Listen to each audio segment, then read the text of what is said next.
And I'm recording, is that right? Yeah, it's okay. I'm just a visitor. Yeah, just a visit. Yeah, I've been paying attention to what's going on here. Okay. And wondering why so many people are going to be tested. What's the benefit? What's the benefit of the people or the organization? Yeah, the tests. The test. Okay, the benefit is that if you come and test, you know your status. Yeah. So you know how to prevent yourself, to stay negative or to stay positive. Right. Because those people who have not yet tested, they're like being blinded. They're like if you get someone and you blindfold him or her and tell him that you cross the road, he's like that person. If you have not tested, but if you've tested, you know you see the way where you're going. So you know that if I'm negative, how can I remain negative?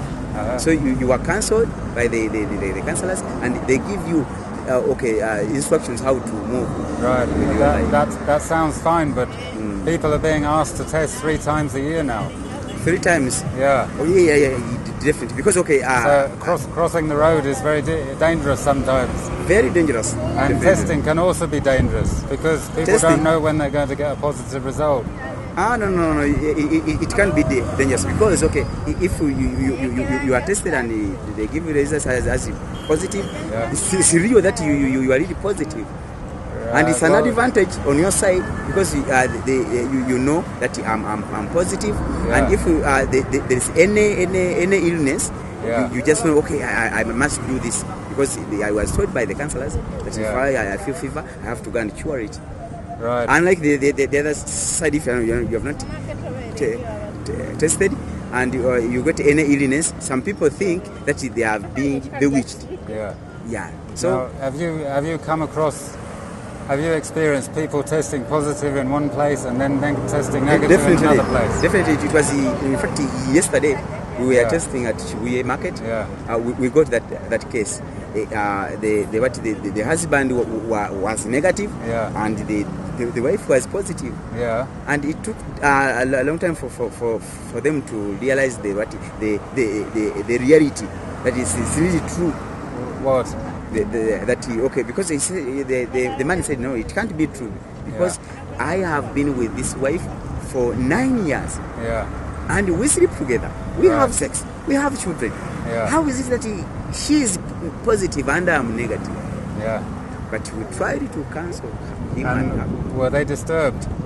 In fact, at times at the beginning they were disturbed, but at the end they got to realize that it's true. So, though we had to refer them, we referred them to St. Barikudembe Market. There is a clinic for Uganda cares. So I told them to go there on Monday. So they will go there and ask more questions, and probably they will test again to verify. So if the tests are accurate, why do people need to keep testing? Why people need to testing? Yeah, some other volunteers, they tell me that they're using 3 types of tests.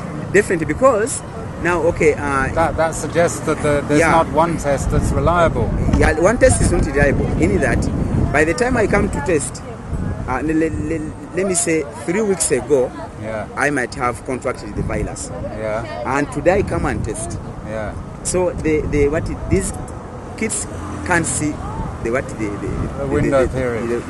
Because of that, it can't come out as positive. So I need to come again after, let me say, some 2 or 3 months, because by that time the virus have progressed.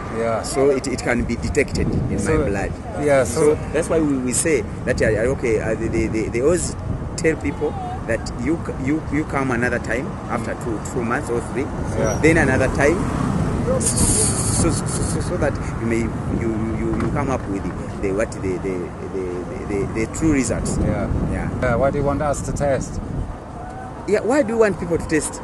Because we want them to know their status so that we can prevent the spread of HIV. Because if I come and test today and find that I'm negative, so the counselors, my counselor tells me to sit with that I stay negative. I understand. Yeah. But you're promoting HIV testing, and testing is spreading, but the incidence of AIDS is so low. It's so low, definitely. Yeah. So why the contradiction? Okay. What we found out is that people have now, let me say, familiarized to HIV, and the other people, as I've seen many of them here. Okay, so some of them, if they test that they are negative, they say, hey, it means that HIV is not there, because I have been having sex with this one. But how can it be that I'm negative? Because some people come with with this something in their head that they are already positive. Yeah. But the result comes out, they tell them that they are negative. And so were they using condoms? Oh, many of them are not using condoms, and many of them are using condoms, especially men, but they don't use them collectively.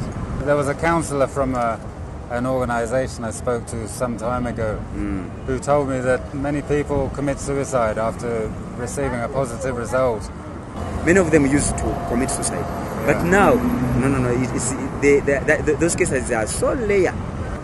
What is it that you think is the cause of the problem of AIDS persisting in Uganda? The cause. Okay, as I told you that, some people have now familiarized with the HIV issues. You say, you talk about HIV, we know that. Yeah. So that's also a problem why HIV is still persisting. And others, as I told you that if someone comes and he tests negative, he came to test with a feeling and a belief that I'm already positive, because I had sex with so and so, and their behavior is not all that good. And their past history is not good. Their history is not good about sexual behaviors. So if he tests negative, he says HIV is not there. Right. Because if it was there, I would have been positive. Yeah. So they said no, let me still go on like that. At the same time, is it common for virgins to test positive? The what? At the same time, is it also common for virgins to test positive? Definitely, yeah, it is common, because they might have contracted the virus during birth, and she goes with the virus without knowing. For how long? It can, let me say at 15, 16 years, so she can be with the virus. And many of them are living with the virus, no, especially, now, like, let me say, primary kids, those in secondary, they live with the virus without knowing. But how can and others know, but they don't want to disclose. How can you know for sure that they contracted the virus from their mother if they were never tested before? Their mothers, or they at 15, the example you seem to be using, a 15-year-old girl tests positive. If she hasn't tested previously, it can't be. There's no evidence that she got the virus from her mother or from anything else. Oh, okay. I use that because it's very layer nowadays because of the information which is on the radios, in papers. Because the prevention message is all over. And if she didn't contract the virus from her mother, I don't know where. And you said she's a virgin. Yeah. Because if she isn't a virgin, she might have contracted the virus from having sex with other children, boys whom she goes with. Yeah. But if she's a virgin, that's why I say that she might have contracted the virus from the mother. Yeah. But and many of them know that I have the virus.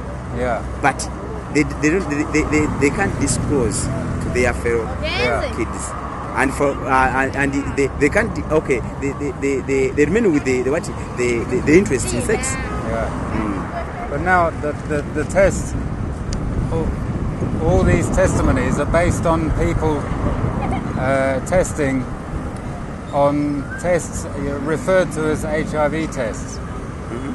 But the tests themselves are not actually detecting the virus. These kids are not detecting the real virus. Yeah. Yeah, definitely. So how can people believe that they're infected with a virus if they've only been found to have antibodies? That is beyond my understanding. You say, how can they know that? How can they believe in the? How can they know? Yeah, how can they know for sure that they're infected with a deadly virus when the tests themselves are not looking for the actual virus? Plus, they feel completely okay. That one I can't tell. But okay, if someone is okay, if we use these kits, and someone is found positive. Yeah. Many of them deny. They say no. But okay, what we used to tell them that you go to JSRC, that's Joint Clinical Research Center, or to Entebbe Virus. Because for them they have more, let me say, improved the kits on testing. So that's what we use to tell them. But right. I can't explain that beyond that because I'm not a medical doctor. Okay. I spoke to the manager here. She runs this place. She told me 2 hours ago that there was a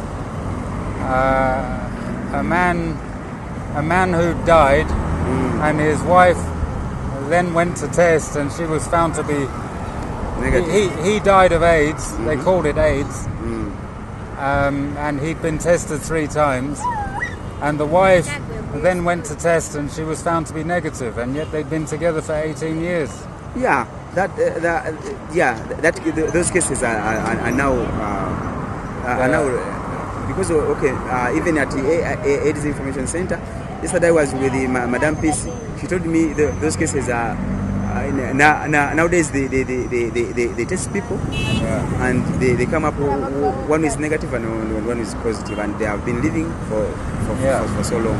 So and there's also another gentleman at my work at my village there. Okay, he had a wife, and the wife actually died of HIV. Yeah. But for him, he tested negative, and he's also now he's still negative. Yeah. And he told me that he had got 3 wives. Yeah. And 3 of them have died of HIV. But for him, whenever he goes to test, it is negative. Right. So it's because of these testimonies that people are asking, why are we continually told that AIDS is sexually transmitted? That one, because many people ask that question, and as I've told you that because I'm not a medical doctor, some questions goes beyond my understanding. Yeah. As far as I'm concerned, because it also puzzles me. It also puzzles me that why is it that this gentleman had got 3 wives, and they have tested positive, and they have died, and for him he's negative. Maybe I asked that question to a certain doctor, and he told me that maybe some people are abnormal in that, because he told me that there is what we call T4 cells. Yeah. That if the virus enters your body, it looks for those cells. Yeah. And maybe some people are abnormal, that they were born with no T4 cells. That's why when the virus enters their body, it looks for the T4 cells. They are nowhere to be seen. So the virus just dies out. And and another case, he said that maybe there's some people who are carriers. Yeah. Maybe the virus just hides in the bone marrows, and it doesn't come in the bloodstream. Yeah. That's why this person just passes on the virus to those people, and when he comes to test, it is negative. Yeah. And that one, I have no, because he just told me that time. Just left it there because I'm not a medical doctor. I can't call out the research to find out. Do you think that the researchers are being honest? Researchers in their research? maybe they are honest, but okay. They don't seem to be clear on several issues. Yeah, okay. Now like the discordance issue. I actually, the doctor told me that they are still scratching their heads to find out why is it that one person is negative and one is positive, whereas they are couples. Yeah. So they are still making research on that. Yeah. They haven't come up with a vivid fact that it is because of ABC. Yeah. Now, can you imagine if they were to sit down and propose that HIV is not sexually transmissible after all, do you think they would tell us? I don't think so. What was for? Yeah, the point is that girls aged 12 girls as young as age 12 are having sex. Yeah, definitely. Yeah, they do. So it proves that we're not using safe sex. Okay. And it also proves that it implies that there's no AIDS epidemic because there's no incidence. I haven't got you clearly. But Well, if these people, okay, girls are under 12, they're having under sex. age 12, they're starting to have sex at age 12. They're worried about getting pregnant, so they get contraceptive pills from the chemist. And there are many. There are many teenagers going to chemists to get contraceptive pills over the counter. And at the same time, there are many girls who are giving birth. Definitely, yeah. Unwanted pregnancies.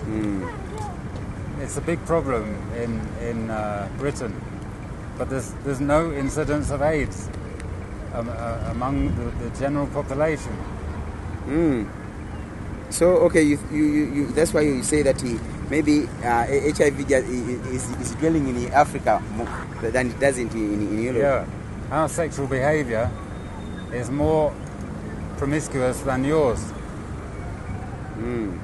We are partners with the Uganda cares. We're just partners. Right. So what we do? Okay, they give us kits. We go in the community and test people. Yeah. So they give us kits, and for us we go and test at the grassroots. Yeah. In the classroom. At the grassroots. At the grassroots. In the community. Yeah. Yeah, because those people can't afford going to hospitals and clinics because they don't have money for tests. So the testing is for free. Yeah. The tests are free. But are people suspicious as to why testing has become free, counselling has become free, and treatment has become free? Yeah, some people, what they say, that maybe these results are not genuine. They're not collecting the results. Why is it that it's for free? So some people also ask themselves that question. And is it all because of the American government? Actually, I don't know. I can't say that because of America or Europe or Europe or what. But are lots of people making money out of AIDS? Definitely. I can't deny that because many people are making a lot of money. Because many people now there are also courses concerning HIV. Yeah. So people go to universities, to colleges. Yeah. They graduate. They graduate. They graduate. Yeah. So after graduation, they look for jobs. Right. Yeah. They go and make money. They are employed because of HIV. Definitely. That's that. But is that fair? It wouldn't have been fair, but the issue of health, because even if it wasn't HIV, at least another sector would have come up. Or maybe now like the TB, the whatever. But because of HIV has just spread at a terrific speed. So maybe that is it. One of the other things that I've noticed, which is a bit strange, is that HIV is assumed to be transmitted sexually. Prostitutes are assumed to be spreading the virus more than anyone else. Definitely. And yet there are clinics at marketplaces, fishing landing sites. Definitely, yeah. Where else? In the slums. In the slums. But there's no. Why are they going to set up a clinic at Kabalagala? Where the tourists go. I don't know. That's where the prostitutes go.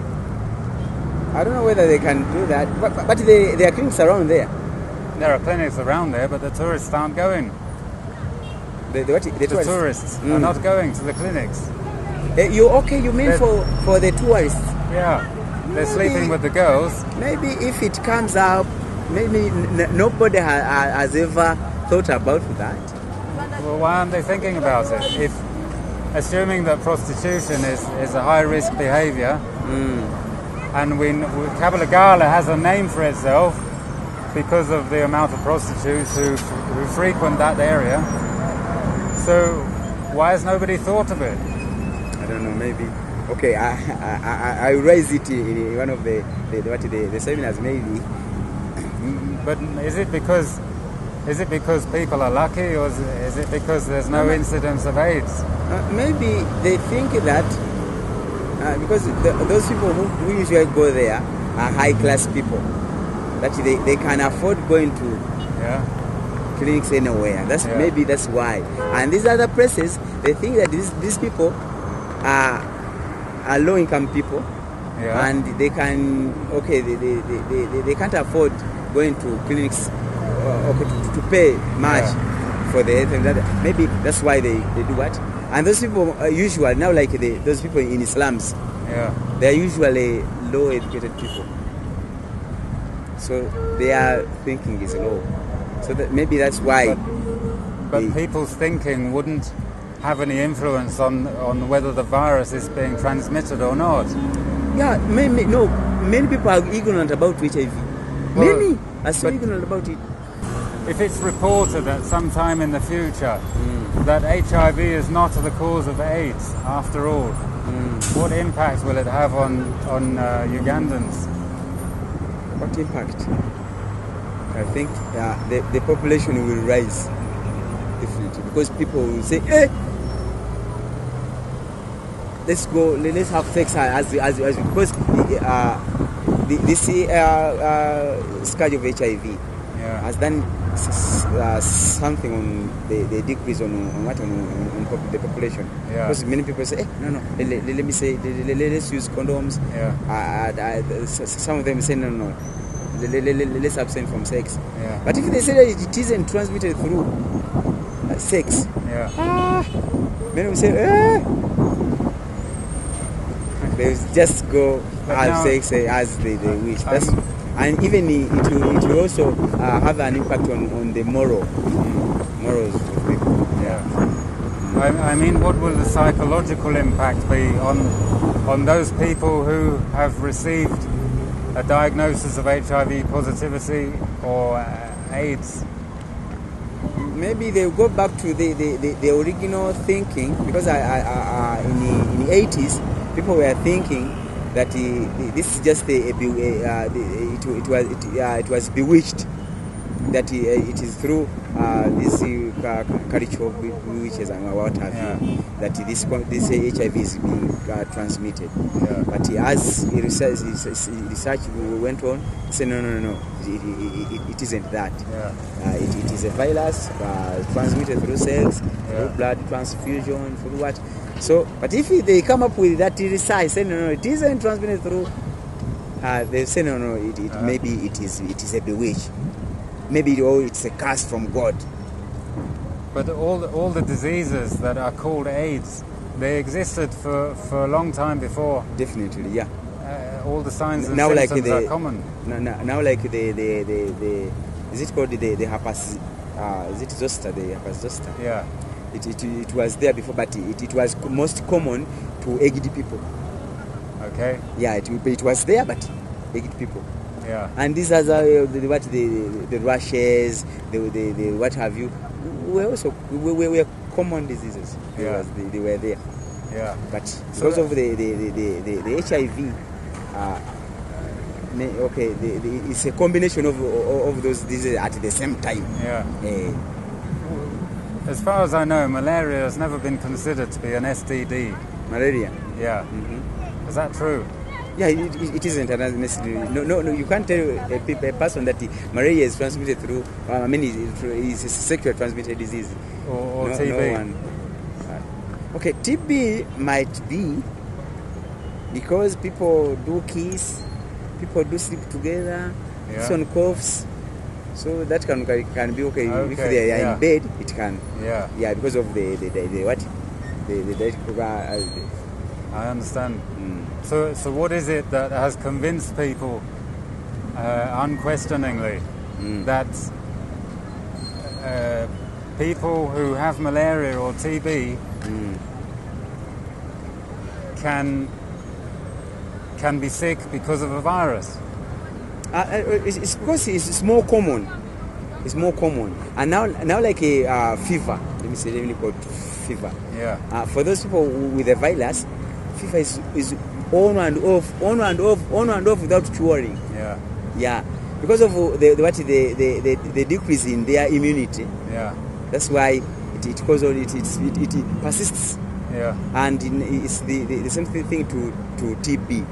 It's more common in those people with HIV that those who have TB. Yeah. It's because of the low immunity. That's why it is like if you have TB, one can say this one has a virus because of the TB. But it was there before the virus. It was there. There's one concern common among a lot of people, and that is that there's a food shortage. There's a food shortage in Uganda now, and people aren't getting enough. They don't get enough clean drinking water. Sanitation is a problem. Nutrition is a problem. Unemployment, etc. But the only help the only assistance they get is AIDS information and condoms and testing. And yet people are hungry. So, and somebody told me that there are over 6,000 AIDS NGOs in Uganda. Is that possible? There are many. There are many. So, having so many organizations only focusing on one thing, doesn't that exacerbate poverty? Yeah, maybe it is, but because of the fear for this for the speed at which the virus is spreading, and the end result is death. So people are scared about that we are going to die. So we have to come up and spread the HIV virus. We have to do something for to prevent our people from dying. If they're hungry, why do you think they're going to be thinking about a virus and not instead of food? Maybe that's one. I don't know. Because it wasn't. It is rare. In fact, it wasn't. We are not familiar for people going hungry in Uganda. Because if I get a seed, any seed, a maize seed, and just throw it there, and don't care for it, within 4 months there will be a crop. Yeah. There will be a maize for me to eat. Yeah. So people don't think about that because it is not a problem. It wasn't a problem in Uganda here.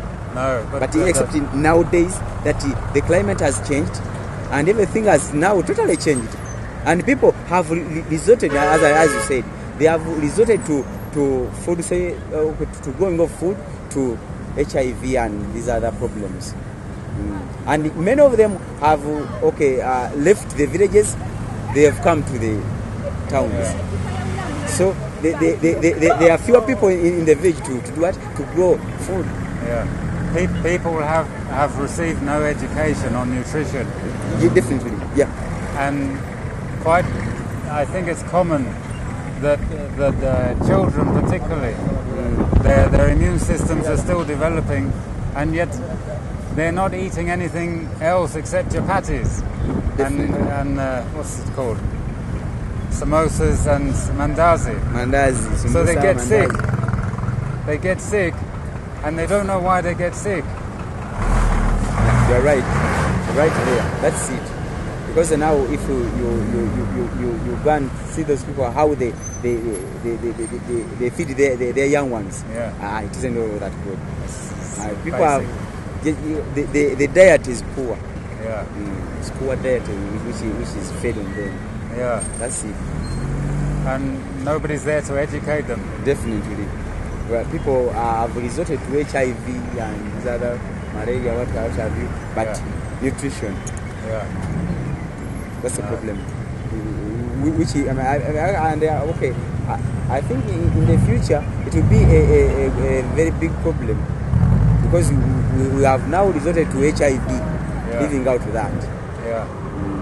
And only those people who are found positive are given some sensitization on nutrition after being found out positive. So, but and they benefit. Who benefits? The drug companies benefit from that information being passed on to those people who test positive. The drug company? The drug companies. Because as people change their diets after testing positive, this creates the illusion that ARVs are saving lives. Yeah, so it's also a point. It's also a point, definitely. Yeah, it also contributes. But the HIV negative population remains ignorant about nutrition. Yeah. So we shall communicate and keep in touch. Okay. When are you going back? Yeah, I think on Monday. On Monday? London. Okay. So, my organization is just near there.